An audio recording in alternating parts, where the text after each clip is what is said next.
वो फूट फूट कर रोए जा रही थी और अल्तमश का दिल तो चाह रहा था कि वो रख के थप्पड़ इसके मुंह पे दे मारे। कुछ देर पहले तो रोकर ऐसे ड्रामे कर रही थी और अब फिर से अपनी असल हकीकत में वापस आ चुकी थी। वो इसे अपना हाथ दिखाकर कहने लगा कि चुप, बिल्कुल चुप। खबरदार, जो कमरे से बाहर तुम्हारी आवाज़ गई तो कोई इज्जत नहीं लूटी जा रही थी तुम्हारी। बीवी हो तुम मेरी और शोहर हूँ मैं तुम्हारा।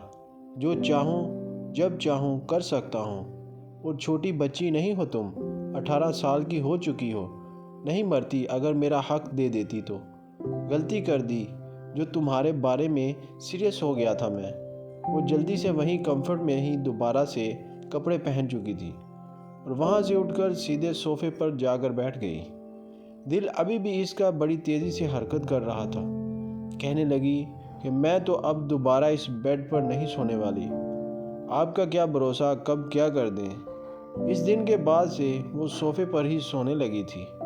घर के काम काज में भी सास थोड़ा थोड़ा हाथ बटा देती थी। साथ ही इसके पेपर भी शुरू हो चुके थे। इस रात के बाद अल्तमश के दिल में इसके लिए थोड़ी बहुत नरमी तो आ चुकी थी। वो खुद भी साथ बच्चे पर ध्यान देता था। फिरदौस बेगम को भी इसने ख़ास ताकीद कर रखी थी कि अनुषा के पेपर चल रहे हैं। जब तक ये पढ़ाई करेगी तब तक आप इस पर किसी तरह की कोई जिम्मेदारी नहीं डालेंगी। अगर हो सके तो कोई केयर टेकर देख लें जो वरदान को संभाले। घर में एक मुलाजमा को इन्होंने मखसूस कर दिया था जो इनकी नज़रों के सामने ही वरदान को झूला झुलाती थी, इसे लोरियां सुनाती रहती और फिरदौस बेगम इस पर नज़र रखती थी। यूँ बच्चे की तरफ से आज़ाद होकर अनुषा ने अपनी पढ़ाई पर तवज्जो देना शुरू कर दी थी। धीरे धीरे वो कॉलेज में तैयार होकर जाने लगी। सबसे पहले तो इसने मोबाइल की फरमाइश की थी और अगले ही दिन इसे मोबाइल लेकर दे भी दिया गया था। लेकिन ये बात अल्तमश ने नोट की थी कि वो अब कॉलेज भी काफ़ी तैयार होकर जाने लगी थी। अक्सर बाल खोल कर ही कॉलेज चली जाया करती थी। इसकी ड्रेसिंग में भी काफ़ी चेंजिंग आई थी। अब वो पहले की तरह अल्तमश से उलझती नहीं थी। जैसे बात बात पर अल्तमश के साथ इसकी नोक झोंक चलती थी। शायद अल्तमश इस वक्त को याद कर रहा था जब ये लड़की इससे बिला वजह उलझकर बात को तवील कर देती थी और दोनों में बहस होती रहती। इसे यूं सरगर्मियों में मसरूफ़ देकर अल्तमश को शायद जेलसी होने लगी थी। इस रोज़ जब वो कॉलेज जाने लगी तो पहले से कुछ ज़्यादा ही तैयार थी। हल्की हल्की लिपस्टिक भी लगा रखी थी। अल्तमश सरसरी सी अंदाज में इसे कहने लगा, आज तो काफ़ी तैयार हो रही हो। तो वो कहने लगी, क्यों नहीं हो सकती। वो कहने लगा कि तुम सीधा भी तो जवाब दे सकती थी। अनुषा कहने लगी कि हाँ, आज हमारे कॉलेज में पार्टी है इसलिए थोड़ा ज़्यादा तैयार होकर जा रही हूँ। अल्तमश ने अपने वाले से कुछ पैसे निकालकर इसे दे दिए जिन्हें लेकर वो कॉलेज वैन से जा चुकी थी। पिछले 5 महीने से वो दोनों एक साथ थे। अल्तमश इसके साथ अपनी ज़िंदगी को कुछ आगे बढ़ाना चाहता था। वो आज ऑफिस से जल्दी निकल आया था ये सोचकर कि वो अनुषा को शॉपिंग करवाने लेकर जाएगा। आखिरकार वो इसके बच्चे को इतना ख्याल रख रही थी, इसका इतना तो हक बनता था। आखिर को इस लड़की ने अपना बचपना, अपनी ख्वाहिशात तक को कुर्बान करके पहले से शादीशुदा एक बच्चे के बाप को अपना शोहर तस्लीम किया था। ये सोचकर ही इसके दिल में थोड़ी बहुत नरमी अनुषा के लिए आ चुकी थी। वो इसके कॉलेज के बाहर आकर खड़ा था जब इसने जो कुछ देखा इसके पैरों के नीचे से ज़मीन निकल चुकी थी। 2 लड़के हंसते हुए बात करते आ रहे थे और आकर अल्तमश की गाड़ी के पास खड़े हो गए।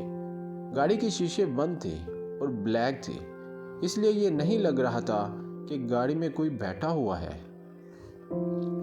इनमें से एक लड़का हंसकर कहने लगा, अरे यार, कितनी हार्ट है ना ये, कसम से।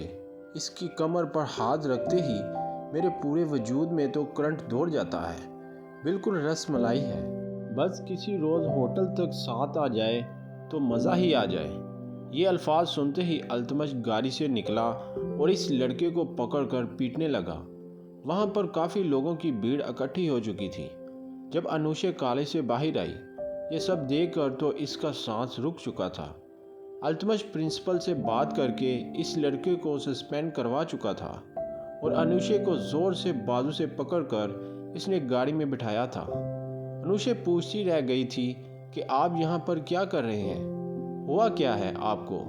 मुझ पर गुस्सा क्यों कर रहे हैं? मैंने क्या किया है? मगर वो एक ही बात कही जा रही थी कि तुम ये सब कुछ करने आती हो कॉलेज में। तुमने मेरे एतबार को तोड़ा है। मैं तुम्हें क्या समझता था और तुम क्या निकली। अनुषा ने आज से पहले इसे इस कदर गुस्से में नहीं देखा था। फिर भी हिम्मत करके कहने लगी कि मुझे जब तक अपनी गलती का पता नहीं चलेगा तब तक मैं आपको क्या बताऊंगी।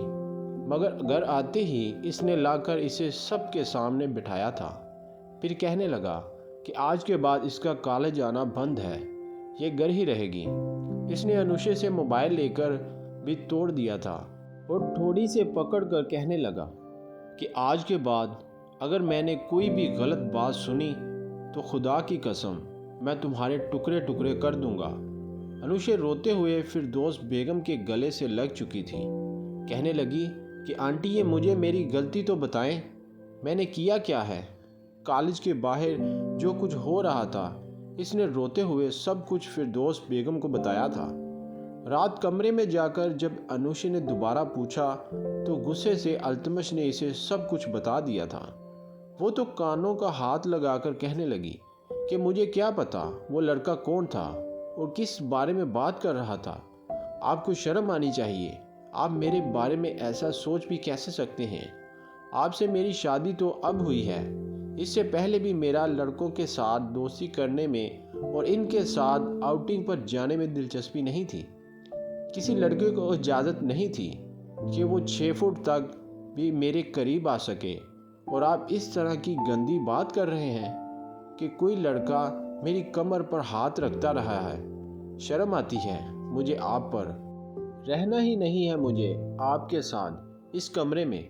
यह कहकर वो वरदान को अपने साथ लिए दूसरे कमरे में जाकर बैठ चुकी थी।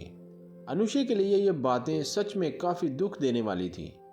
कॉलेज में इतनी लड़कियां थी जिनके नाम अनुषा थे। क्या पता वो किस लड़की की बात कर रहे थे। ये बात काश अल्तमश भी समझ लेता तो शायद यूं अपनी बीवी पर शक नहीं करता।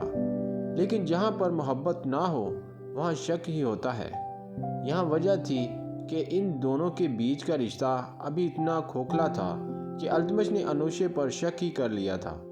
अगले रोज़ वो एक बार फिर यूनिफॉर्म पहनकर तैयार थी।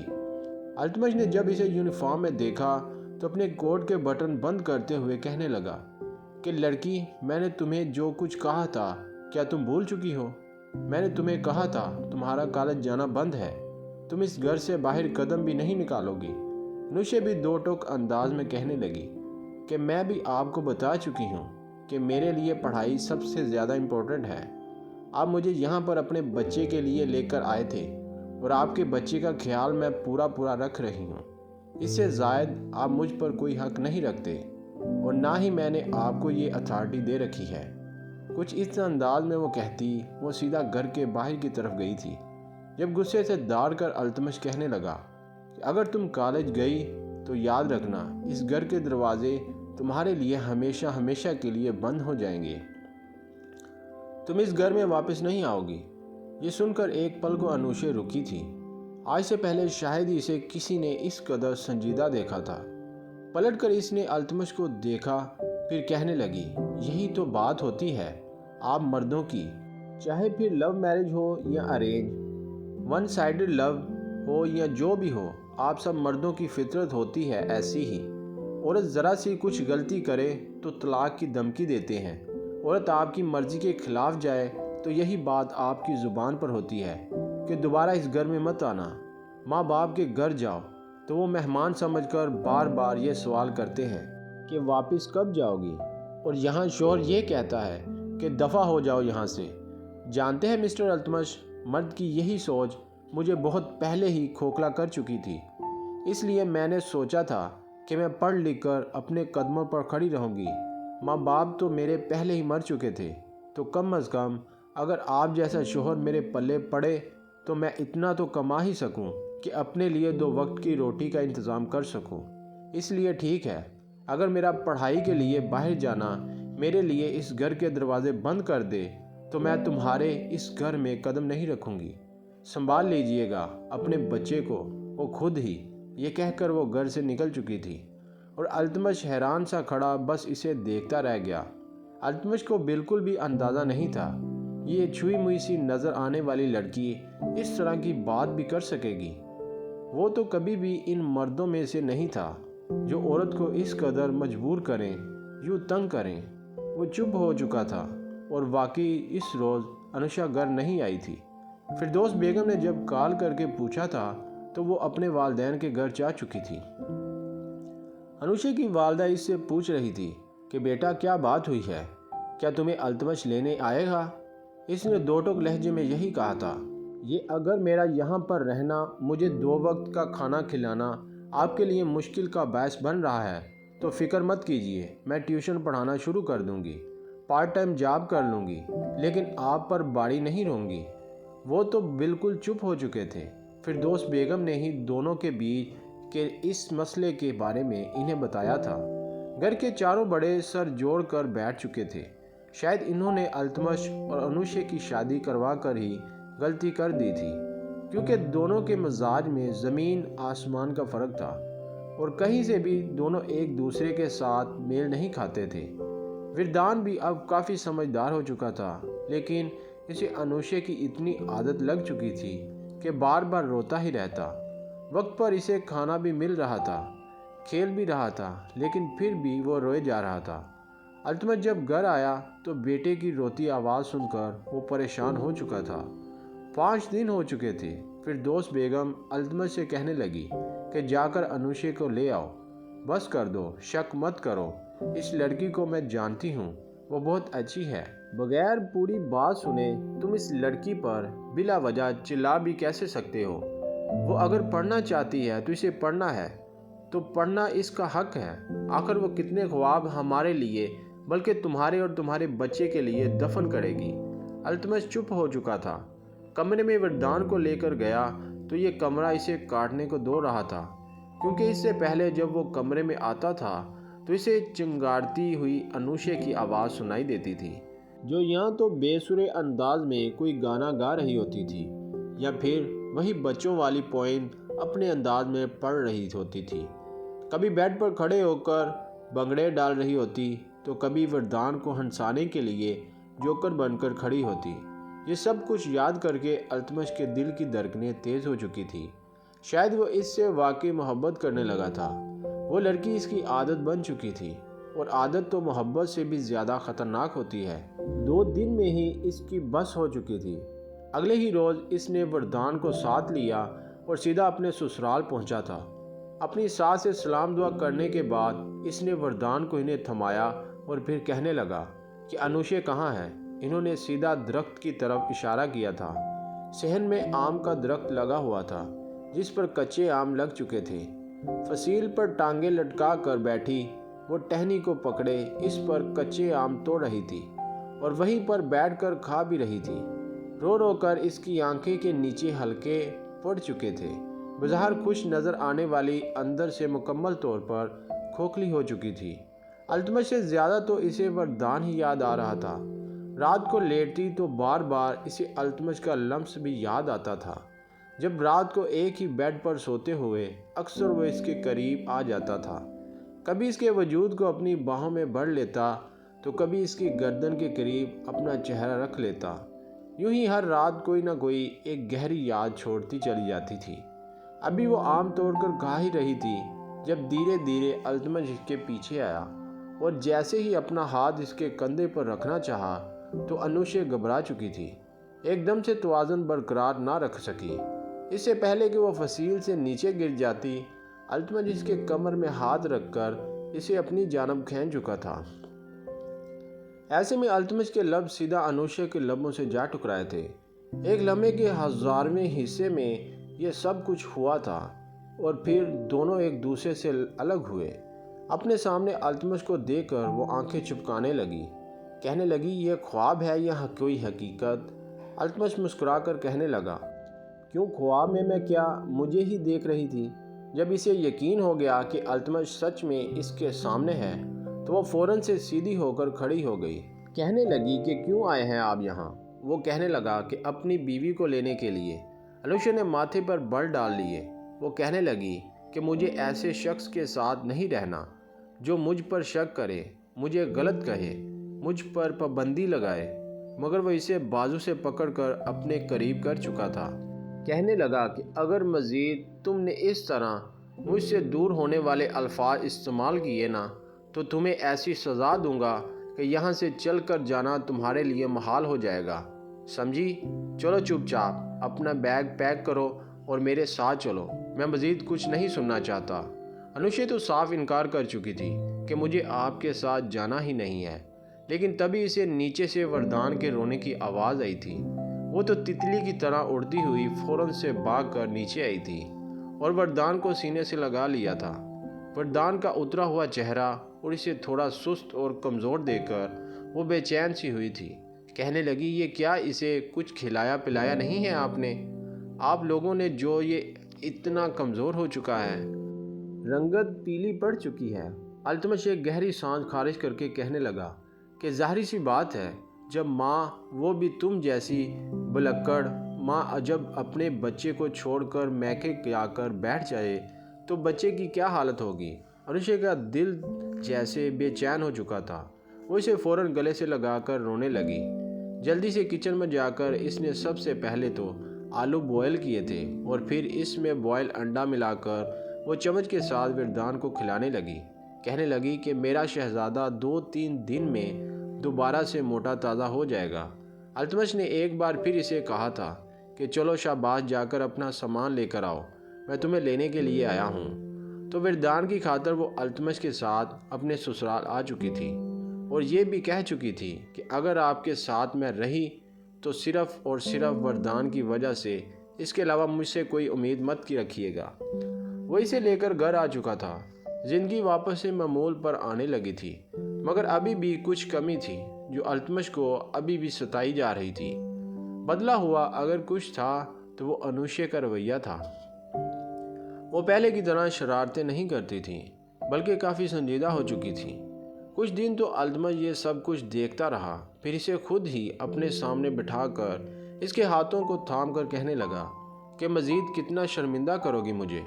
जानती हो तुम्हारी वजह से कितना बेचैन रहता हूँ।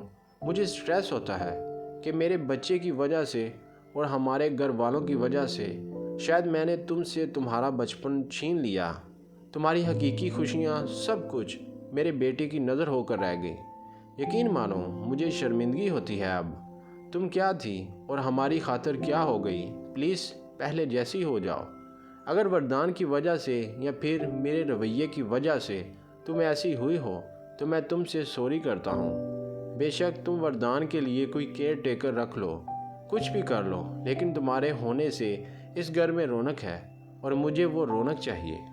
सानिया के जाने के बाद अगर मैं दोबारा से संभल पाया हूँ तो वो वरदान था और फिर तुम थी। मैं नहीं चाहता कि मज़ीद मैं तुम्हें किसी भी तरह का दुख दूँ।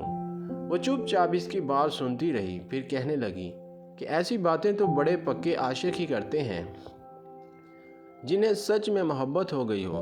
हाय अल्लाह जी, कहीं आपको मुझसे मोहब्बत तो नहीं होगी? दूसरी मोहब्बत दूसरी बीवी के साथ? इसकी ये बात सुनकर अल्तमश एक गहरी सांस खारिज करके मुस्कुराने लगा। कहने लगा, हाँ शायद कुछ ऐसा ही समझ लो। यह कहकर वो इसे अपने सीने से लगा चुका था और मुस्कुरा कर वो भी इसके सीने से लग चुकी थी। धीरे धीरे इनके बीच बहुत सी बातें मैच होने लगी। दोनों एक दूसरे को समझने लगे। वरदान के साथ मिलकर अनुषा का बचपना एक बार फिर से खिल चुका था। साथ ही इसके डॉक्टर की पढ़ाई भी शुरू हो चुकी थी और अल्तमश ने इस सब में इसका पूरा साथ दिया था। इस बीच इन दोनों के बीच सारी दूरियां ख़त्म हो चुकी थी। इस तरह इनकी ज़िंदगी हसीन होती जा रही थी। रात को इसके करीब आया था कि इसके गालों पर अपना लम्स छोड़ा था और वो फ़ौरन से इसे खुद से दूर करते हुए कहने लगी कि प्लीज़ दूर रहें, आपकी दाढ़ी चुभ रही है, गुदगुदी होती है, मुझे हंसी आ जाती है और मेरा दिल करता है मैं मुंह खोलकर हंसूं। इसके लबों पर अपना हाथ रख कर कहने लगा कि बिल्कुल चुप, वरदान जाग जाएगा तो सारा प्लान ही चौपट हो जाएगा। ये कहकर इसके हाथों को अपने हाथों में लिया था और इस पर अपना आप लुटाने लगा था और अनुषे भी इसका भरपूर साथ देने लगी थी। यूं वो रात एक दूसरे के नाम कर चुके थे और ज़िंदगी ने एक नया रुख लिया था। अनुषे के डॉक्टर बनने के बाद ही अनुषा ने एक बेटी को जन्म दिया था। तब तक वरदान स्कूल जाने लगा। घर में रौनक अब पहले से भी ज़्यादा बढ़ चुकी थी और अभी भी शरारतों में सबसे आगे आगे अनुषा ही होती थी और अल्तमश इन तीन शैतानों की शरारतों पर बस सर कुजा कर ही रह जाता था।